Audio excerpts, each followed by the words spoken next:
Hello there, ladies and gentlemen, I'm the Spiffing Brit, and today we're playing Medieval 2 Total War. It's an absolutely fantastic game, released by Creative Assembly oh so many years ago, but my goodness, this game still holds up to modern standards in such a fantastic way. The game was first released in November of 2006, so graphically you're going to be expecting this game to be about as appealing as A Visit to Slough. However, for its time, this game is actually a bit of a graphical marvel. Whilst it might not exactly hold up to modern standards, this game is an absolute beauty, and I love to revisit it oh so very often. But anyway, as you know, ladies and gentlemen, we don't like to play games in the normal way, and I'm going to be introducing to you, the lovely ladies and gentlemen at home, just how to play Medieval 2 Total War in the most perfectly balanced of ways. But of course, to do it, we must begin. So make sure you're sat back, you're relaxed, you have a nice warm cup of Yorkshire tea, and you're ready as we dive right into this video. Wabam! It's single player time, so we're going to start a brand new grand campaign. Now, immediately we have an issue.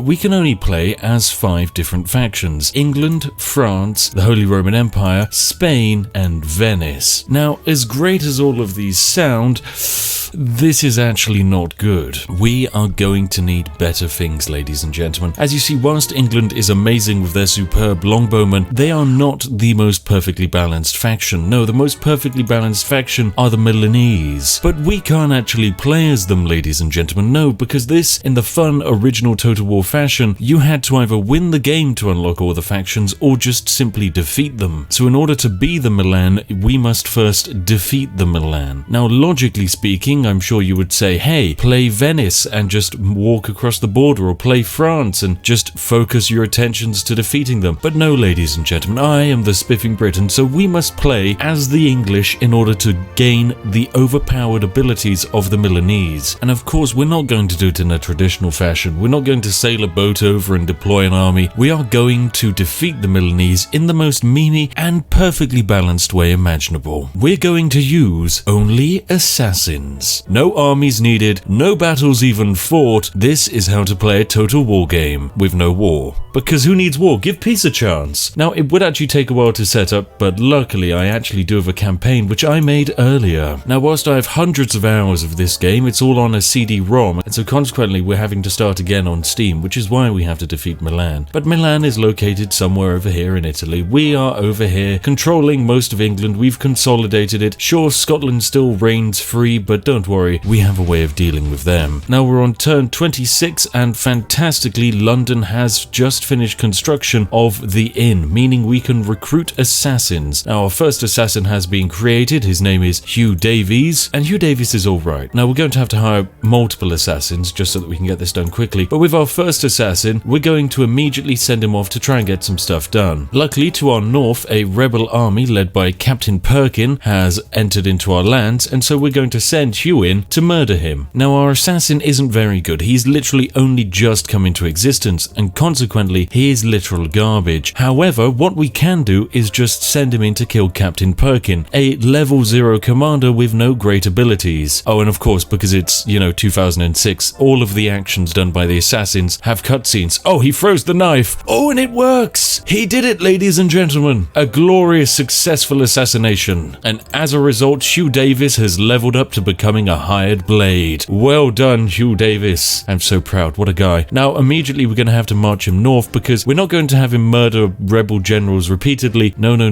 We're sending him to Scotland. We're going to demonstrate the powers of using only assassins to deal with your problems by defeating the entire Scottish nation without actually attacking them. Now, with our second assassin, Augustine Hobbs, we're going to have him assassinate a rebel general to the south. Toby Knight over here actually does have 1 star in command, so his assassination is much more important. Now, sadly, the assassination attempt went completely wrong and our assassin died. Luckily, however, just before we sent off the assassin in, we dropped down a quick save, meaning we can get our assassin and send him in again. This time, however, he succeeded fantastically, and now Augustine Hobbs is a level 3 assassin. Fantastic. And we're going to be sending this man down to Milan. Oh no, the English relations with France have worsened to very poor. I'm surprised surprised they aren't literally abysmal considering they declared war on me only a couple of turns ago, but thank you, France. Oh my goodness. And now we're going to march our assassin all the way down to the south. But en route, I mean, we can use him to kind of pick up a couple of assassinations on the way. Like, say, I don't know, a Danish merchant? Or even worse, the Princess of the Portuguese. Actually, we'll just murder off a random French captain. Why not? And there we go, success. That means we now have a level 4 assassin, even better. Now, up here in Scotland, the fantastic situation has occurred. You see, the Scottish royal family is not what it once was. The Scottish royal family is down to just 2 members. They have one faction heir, lovely Prince David, and then they have a faction king, King Alexander. Now, both of them are, you know, pretty basic people, not very exciting, but what does make them special is the fact that we can just murder them. We only have a 9% chance to actually kill the faction leader and a 12% chance to kill their heir. However, with a 30% chance just to murder their merchant on the spot, we can just spam out this to train up our assassin even more. And there we go, fantastic, we have just murdered the enemy merchant. Consequently, our assassin gets a little bit better. Good stuff. This means next turn he'll be even better at murdering people, which is kind of exactly what we want. And of course, to train up our assassin even more in France, we might as well just murder off Prince Michael, a random family member, or maybe even King Philip of the entire French nation. It's going to take a lot of attempts and a very large amount of reloading, but eventually we're going to murder this man. Now, up in Scotland, our assassin has discovered that the family member over here, lovely Dugmont Boyd, evidently a brand new family member, is laying siege to a castle. Well, what we can do to make this process a bit easier for ourselves is move our assassin right up next to him, drop down a save of the game, and murder him. Oh, we missed our target. Well, let's try again. Oh, what a tragic accident. It would appear one of the family members of Scotland has just fallen and tripped on a minor hurdle. Lovely stuff. Only downside is the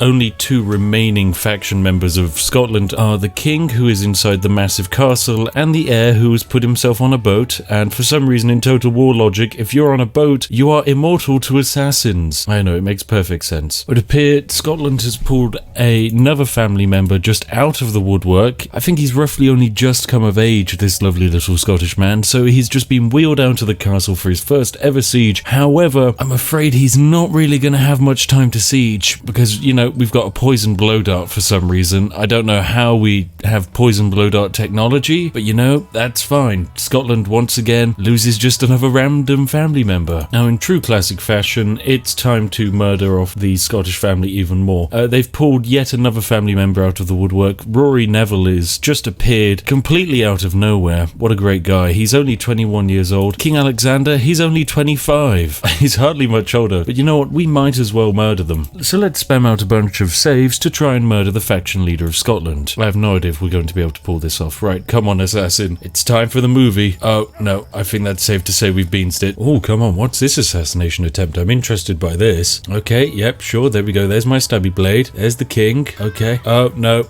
No, it's beansed. It's beansed. Alright, one more. Come on, we've got to spam out these 15% chances. Eventually, one will fire. Come on, this was the way the game was actually meant to be played. I know. I think we might actually need a little bit more skill before we try and murder the King of Scotland. So we're just going to practice once again by just murdering one of his family members instead. And lo and behold, it always works. Good stuff. Now, some time has passed and I've been leveling up my assassins, and we now have a 32% chance to murder the King of Scotland. So we're going to be taking those chances, and hopefully it's going to work. Oh yes, just push the big rock onto the horsey thing, come on. Oh bugger, we've been spotted. Right, if at first you fail, try again. So we're going to murder the heir of Scotland because we have a 42% chance to do it. That's just how powerful we are. I know, it's so crazy, look at it. Oh bugger, we've been spotted. Oh, and apparently that would trigger war with Scotland because they would, yes, they detected all. Oh no. Well, luckily we can just rewind the tapes on that one. Now we're going to murder this random Scottish noble.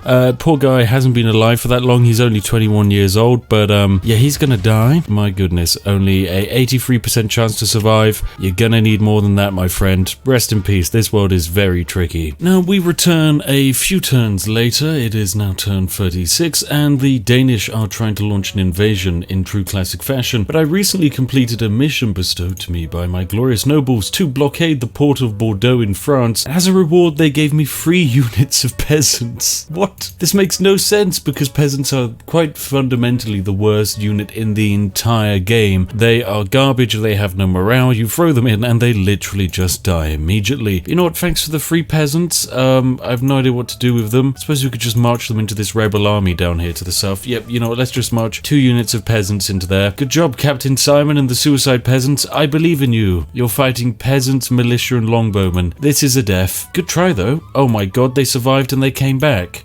Gonna have to send them out again to die. Sorry, I mean gloriously fight for the glorious nature that is the British. Anyway, what's happening up in Scotland? Well, Scotland's AI has kind of panicked. You see, we've murdered everyone in the faction. Over the last 4 turns, we've killed 3 family members, and King Alexander is the only person left of the Scottish family. He is panicked by mass-producing town militia and, for some reason, a ridiculous ton of ballistas, which is a group of 10,000 people, which for some reason just a massive obsession with ballistas. Anyway, let us defeat them using our glorious assassin, Hugh the Killer. Now we have a 38% chance of succeeding this, so it's probably going to go wrong first time, and of course it does. Don't worry, we're just going to quick load this until we get success. And there we go. Assassination successful, trait increase, and faction destroyed. The entire faction of Scotland has been defeated by the English without a single land battle. What makes it even better is assassination attempts, unlike in other Total War games where it actually costs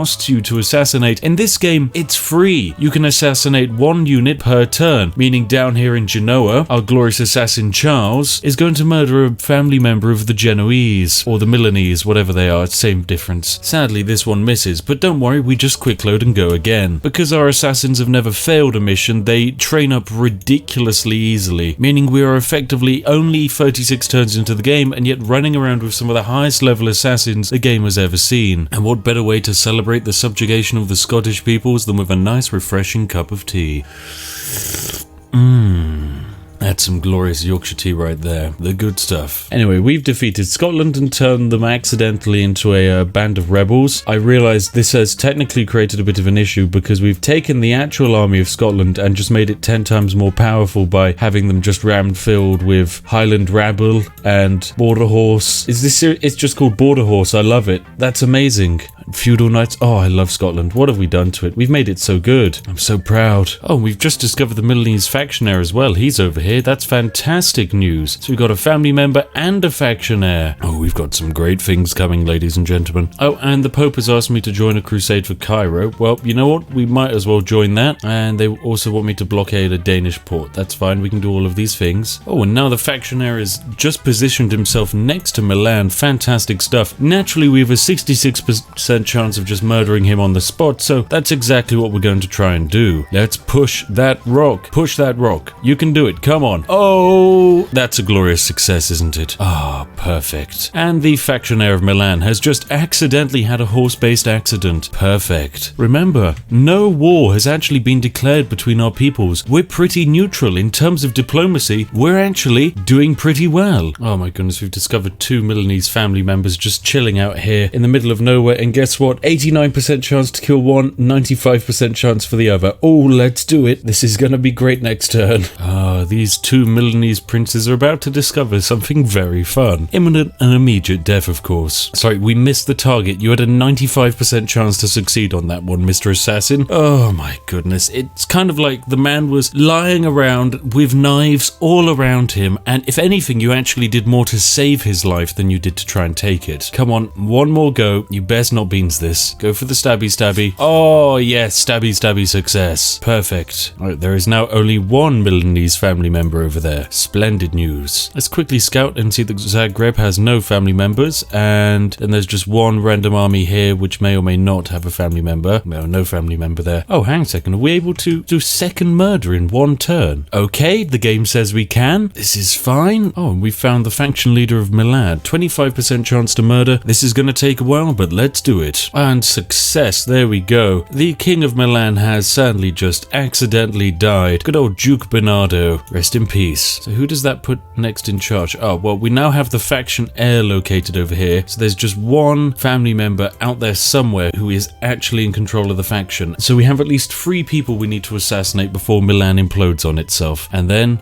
perfection. Ah, here we have it, a family member. Good old Becca del Perro, 61% chance to murder. How does it go? And he's instantly dead. Fantastic stuff. Rest in peace. These poor Milanese nobles. In fact, just being a noble in the medieval ages, when the Spiffing Brit is playing, it's a very dangerous and turbulent time to exist. Some good news is that we've discovered the faction leader of the Milanese. He's only 25 years old. He's not exactly very exciting, but I'm afraid he's sadly going to die. Oh my goodness, what? Why are there so many priests in here? What is going on? Okay, I've seen the Medieval 2 AI do some unique and wacky things, but flood a castle with priests and cardinals? This is a first, definitely. Right, well, we're gonna murder the Duke. We have a 56% chance of doing it because, I don't know, he's surrounded himself with so many priests, he doesn't really know who's okay anymore, and fwaboosh, that's him done for. Well, there you go, that's the king dead. That's literally, the last king died only, like, last year, so why not? Rest in peace. Oh, goodness. Oh, and we found the brand new Milanese faction leader. He's standing out here in a field with a 47% chance to murder him. Sadly, we missed this time, but don't worry, we can try again immediately. That's exactly what we're going to do. Not sure how many members they even have left of their faction now. And not only do we have the faction leader down here in the south, who we're struggling to assassinate, we also have the faction heir up in the capital here. It's Count Corsello. He's not the best, he's only 21, so he has genuinely just come of age, meaning that makes him even easier to assassinate. So let's just quickly do that. And there we go, the faction heir has just accidentally died. Oh dear, oh dear, oh dear. Right, let's kill the leader now. Alright, come on. All you've got to do, throw that knife. Oh, for goodness sake. Yes, there we go, we've killed it. We killed the king. Oh, please, come on, is this the faction done now? Where's the last guy? Okay, successful, the king has been murdered, but there's still one more character somewhere. They're not in Zagreb. Okay, they're probably in this city here then. Oh my goodness, this is fantastic news. We are getting so close to murdering the entire Genoese line. Oh, perfect. He's somewhere. Oh, wait, there's a castle over here. Oh my god, that hidden city located all the way over here, which we'd never even heard of. If he's on that castle, we're beansed. Otherwise, fantastic news. Oh my goodness, yet another family member thrown out. Just an 85% chance to murder this one. What a shame. Oh, they really don't last, these Milanese family members. So basically what happens is, each turn the game compensates poor Milan by throwing a new family member out into the world to exist. Now, they are immediately jumped upon by one of my assassins, but still, they do have to exist for a brief period of time. Oh, we found the faction leader though. He's hiding in Zagreb. That does make our job a little bit easier, as this might mean he's the last one, although I somehow doubt it. Oh, and it's a success. Fantastic stuff. Oh my goodness, but no, we've just discovered the next faction heir, a 21 random count from the middle of nowhere who has just ascended the ranks to become faction heir. And that's yet another family member of the Milanese who just spontaneously died in his sleep, and no one has any idea why. Oh, and another family member has been discovered. Fantastic. Why do they keep having so many family members? Where are they coming from? Oh my goodness. It's relatively infuriating. I know, it's great fun. Right, we're going to kill yet another family member. Job done. Surprised they even have family members left at this point. And there we go. Yet another family member of Milan just spontaneously dies on the spot. What a shame. Once again, yet another Milanese family member. 54% success chance on this one. And we beans it somehow. So let's quick load. As this is taking a while, I'll come back once I've managed to basically get the Milanese family down to nothing. Okay, we've done it, ladies and gentlemen. We have 3 assassins, and there are 3 noble people left in the faction of Milan. We have one faction heir here, a family member over here, and we have the actual Duke himself sat in this military camp. Now, the Duke is the most tricky one to assassinate, followed by, of course, our lovely faction heir over here, and then we have a random family member to pick off. Now, luckily, all of my assassins are in the perfect position in order to roughly murder them, so we're going to have the fantastic English assassin Charles the Killer over here. He's going to murder the Milanese faction heir with a 36% chance of success. Well, let's drop that save file down. Sadly, that's a miss, but don't worry, we're just going to reload and go again. We've got 3 noble people to kill, so I'm not going to give up. This is our one turn to do it. And there we go. Success. They have died. Milan has just lost yet another one of its family members. But hey, good news. We also have yet another Milanese family member over here. And of course, the faction leader. So let's take out that faction leader with a 47% chance of succeed. Oh, and we missed, but don't worry, it's quick load time. Now, it turns out I was wrong. There was actually another faction heir. I know. Turns out Count Vigilio is actually over here hiding in a tent, meaning this random family member on the field. We can't even murder this turn, although we might as well, so let's give it a go. Oh,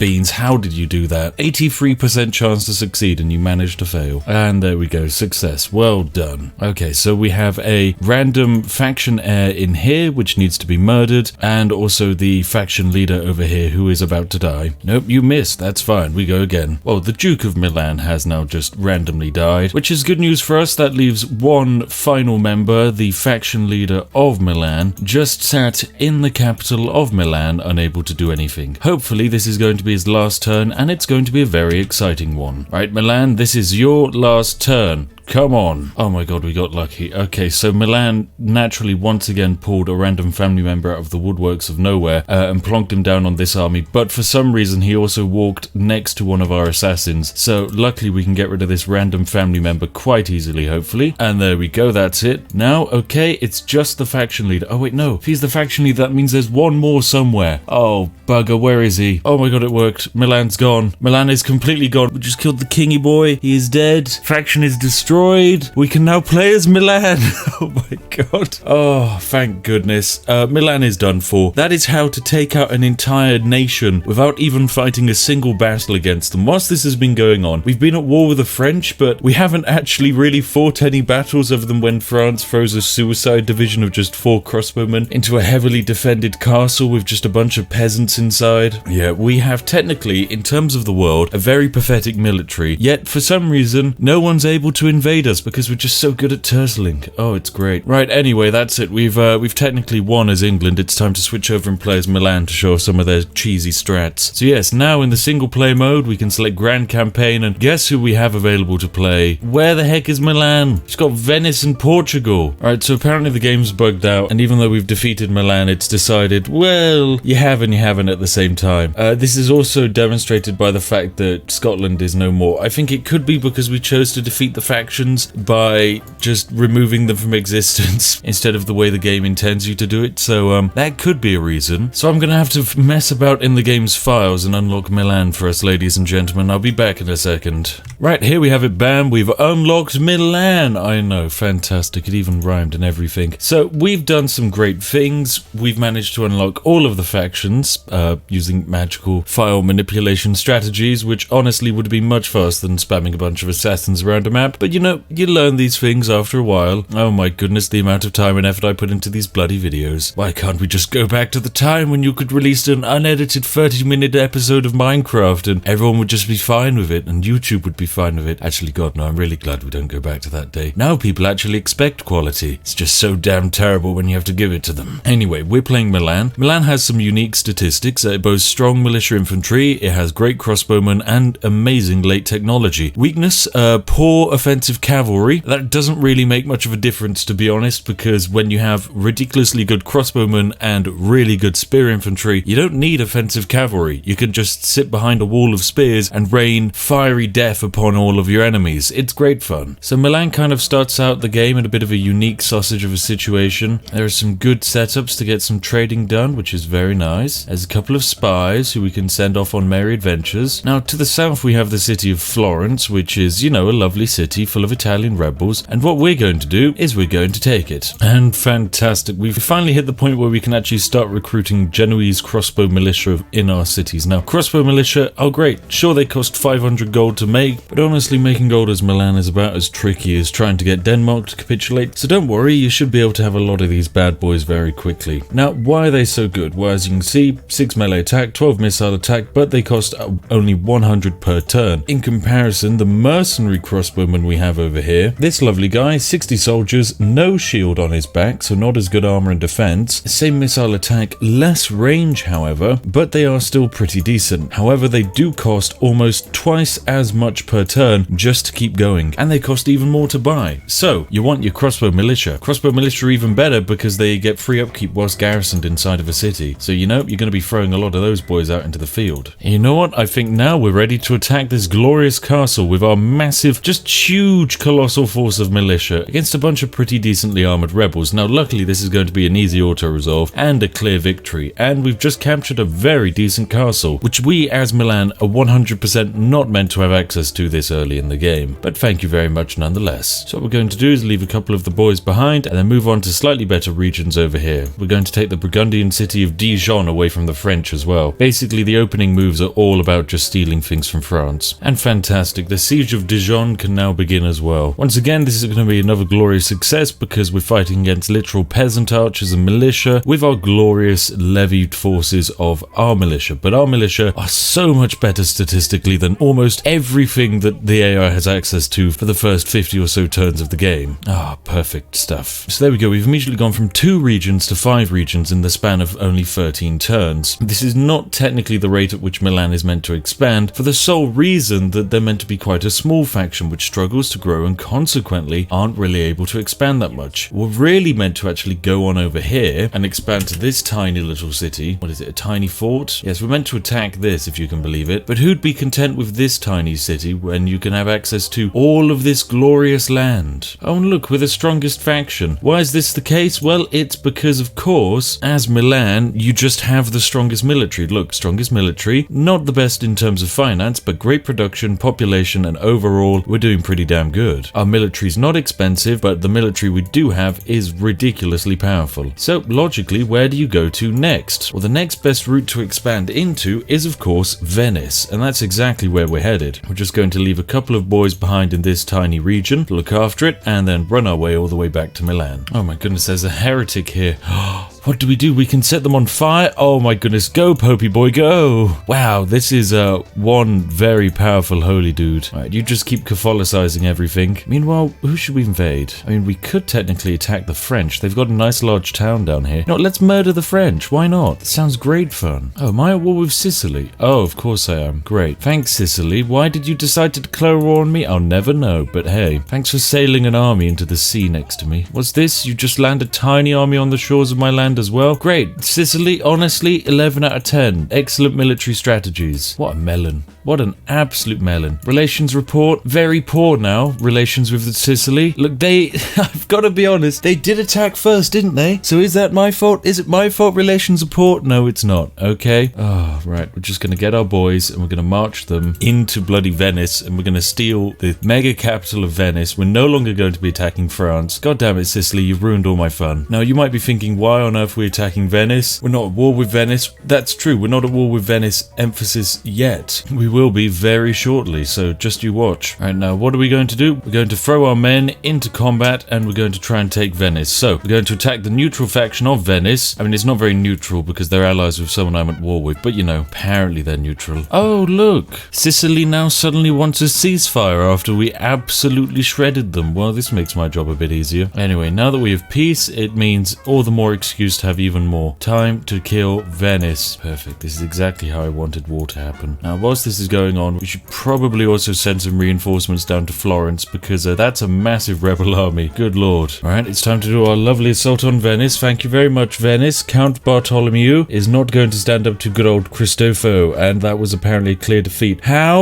on earth was that a clear defeat? We had so many better units. Fine, this is what quick saves were for. Oh my god, AI. Alright, time to fight Venice. Come on, Christopher Rossi against good old Bartholomew. Let's do this. Clear victory, boys. Oh, it's as easy as that, and Venice is ours. Oh, perfect. Let us occupy the legendary city of Venice. Now, I don't know if you've ever heard of Venice, quite famous for not much other than being an exceedingly great wealthy trading city and probably the source of infinite wealth for the rest of the game for us, which is going to be great. Venice alone is going to be churning out so much bloody crossbow militia, it will be ridiculous. I can't wait to start training crossbow militia next turn from you. It's going to be good. Oh, and the Pope wants us to cease hostilities against Venice, else we'll get excommunicated. Well, luckily that actually works out for us because we've gotten everything we wanted from Venice and we've taken the most valuable part of it, this ridiculously wealthy province here. Thank you very much for your very generous donation there, Mr. Venice. Oh, and we've become the most advanced faction and the largest faction, as well as the best military faction. So this is great. All we need to do is become the most populous faction and then the most financially substantially good faction, and congratulations, we've basically won the game. Oh, splendid. France has declared war on us, which is good fun. I think roughly every single nation in the world is going to try and go to war with us over the next few turns, but honestly, we're still probably going to win. You see, we're at war with the Holy Roman Empire, we're at war with probably the papacy very soon. Nope, still neutral. We're at war with Venice, so basically we're at war with the entirety of Germany, the entirety of France, the entirety of this region over here, and we only control northern Italy. If you were to compare this to history, this is like if in World War II, everyone just ganged up on Italy for fun. However, when you take into account the Italian army, it's more like if everyone ganged up on Italy, but Italy had access to laser weapons. Anyway, ladies and gentlemen, I do believe that's enough Total War Medieval 2 for one day. I have absolutely enjoyed playing this game. If you've enjoyed seeing some more Total War games on this channel, then hey, feel free to give this video a like. If you'd like to see Rome 1 Total War, because you know there's some cheesy exploits for that one, then give me a shout and we'll make it happen. Anyway, I've been the Spiffing Brit, and I'll see each and every one of you in the next one. Thank you as always to our majestic patrons who make all of these videos all the more achievable, as well as you, the lovely ladies and gentlemen out there who leave a like and comment on these videos. Thank you very much, you lovely people. And hey, if you want to know what video you should probably watch next, look no further than this hand-chosen one on screen now. Trust me, it's going to be perfect for you. Anyway, I'll see you in the next one. Have an absolutely lovely day and goodbye for now.